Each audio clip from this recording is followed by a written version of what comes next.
and very happy to see you on my channel. This morning we give you a piece of breaking news. Prince Harry desperately hooked on Meghan Markle for their marriage to work.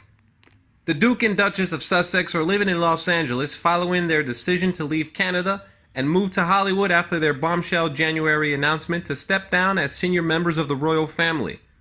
Prince Charles's youngest son, Prince Harry, had to forgo his HRH title and relinquish his military titles to make the move, a decision which left Britain and the royal family shocked.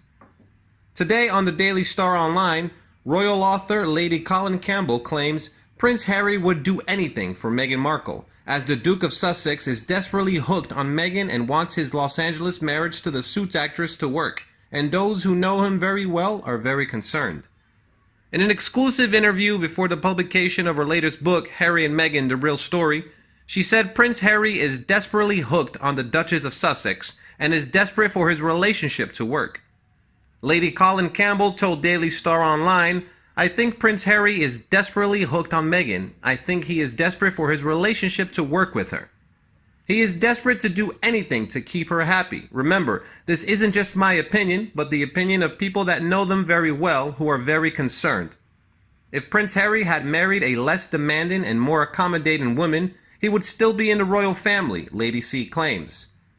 She said the Duke of Sussex would not be on the path that he is on if it were not for his wife, Meghan Markle. And she told us the prince is definitely influenced by the Suits actress more than he perhaps lets on. Lady C told Daily Star Online, "Had Prince Harry been married to a less demanding and more accommodating and more flexible woman, none of this would be happening. Nobody I have spoken to believes for a second that Prince Harry would be on the path that he is on if Meghan was not his wife. He is definitely influenced by her wants and needs." Last week, Lady C revealed exclusively to us that Meghan's rift with the royal family started just 4 days after their star-studded wedding ceremony held at Windsor Castle.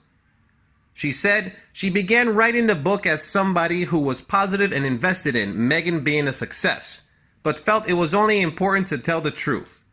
The first warning something wasn't right, she claims, was on May 22nd, when the Duke and Duchess of Sussex joined the royal family in the grounds of Buckingham Palace, where the Duchess of Cornwall and the Prince of Wales gathered for a party for Charles.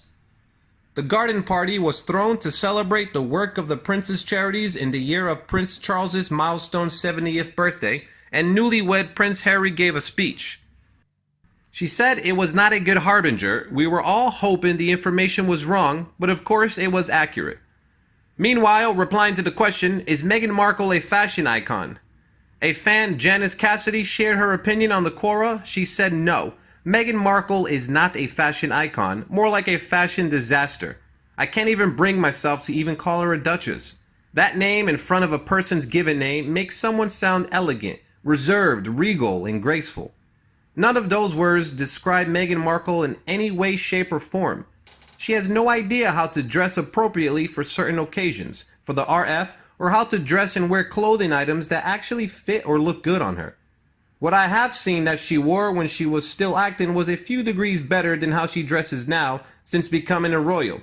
But that ship sailed years ago, and now a moose could wear those items better than she does.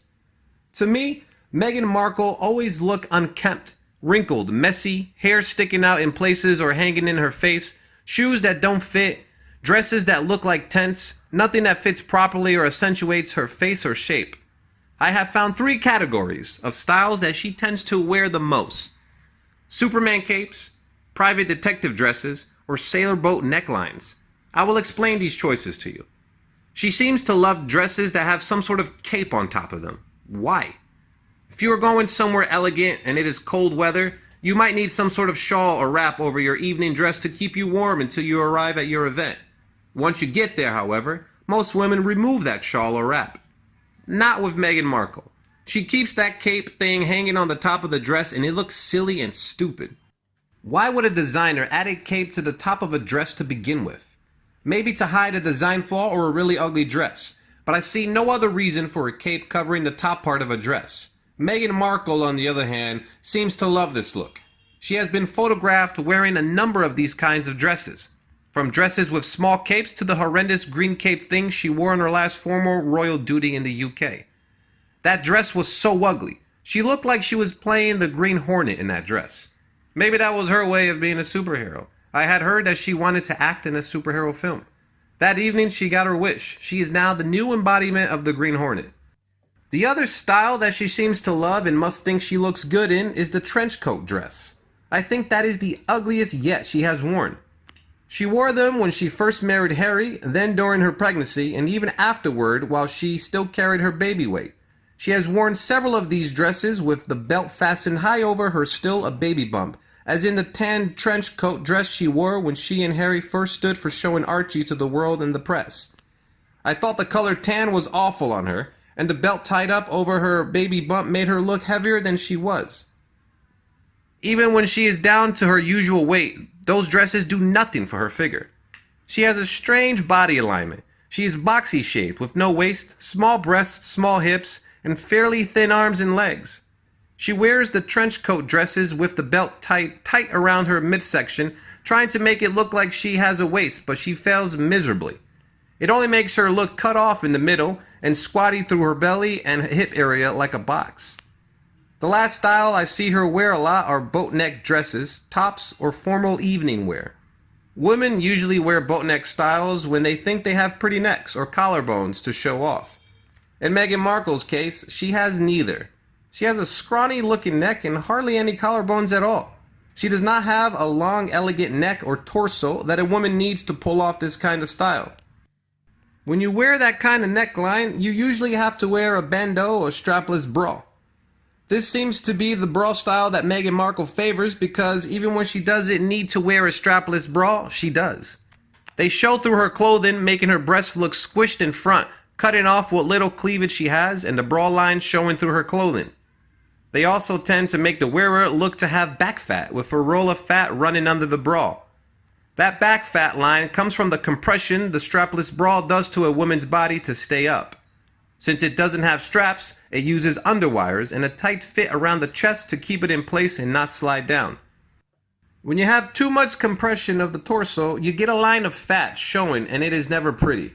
Meghan Markle's body is not built for these kinds of bras. A regular bra would be a huge improvement. Her clothes would fit better and it would eliminate her undergarments showing through. In conclusion, a fashion icon is someone who wears clothes well, not the clothes wearing them. When I think of a fashion icon, I think of Jackie O or a Diane von Furstenberg. Not Meghan Markle. She needs someone to sit her down and say honestly to her, what you are wearing is a disaster. You need a professional stylist to pick clothes that fit your body shape, ones that accentuate the best parts of your body and hide the worst, and someone who will pick colors that look best with your skin tone. If Meghan Markle would take the time and sit down and actually listen to someone other than herself, she might be able to someday be a fashion icon. But I don't see that happening in the near future or for a long time. She is too busy thinking that she knows best in all matters, and her own counsel is the only counsel that she needs. It is a shame, because with her being in the media, she would be a designer's dream, showing off all a designer's collection if the clothes fit her properly and the styles looked good on her. Meghan Markle's visibility could bring great attention to an unknown designer and jumpstart his or her career. But for the time being, that will have to wait until such time as Meghan Markle steps off her high horse, becoming humble enough to listen to other people and their honest opinion on how she dresses. If that would ever to occur, she might then be called a fashion icon, but not till then, if ever. This is just my opinion and my own sense of fashion. I am by far nothing in authority on fashion whatsoever, but I myself have less than the perfect body shape for fashion. So over the years, I learned what does and doesn't look good on most figures. If you agree with my posts, great. If not, if you write to me nicely, I would gladly hear your thoughts. If you are mean, please keep them to yourself. Thank you for following. That is her opinion. And you? What do you think about Meghan Markle's fashion? If you agree with her, remember to like and share my video for other people who you think need it. If not, comment for me about your opinion and everyone can discuss it. Don't forget to subscribe to my channel to get more news from the royal family. Now have a nice day and see you all in the next videos. Take care.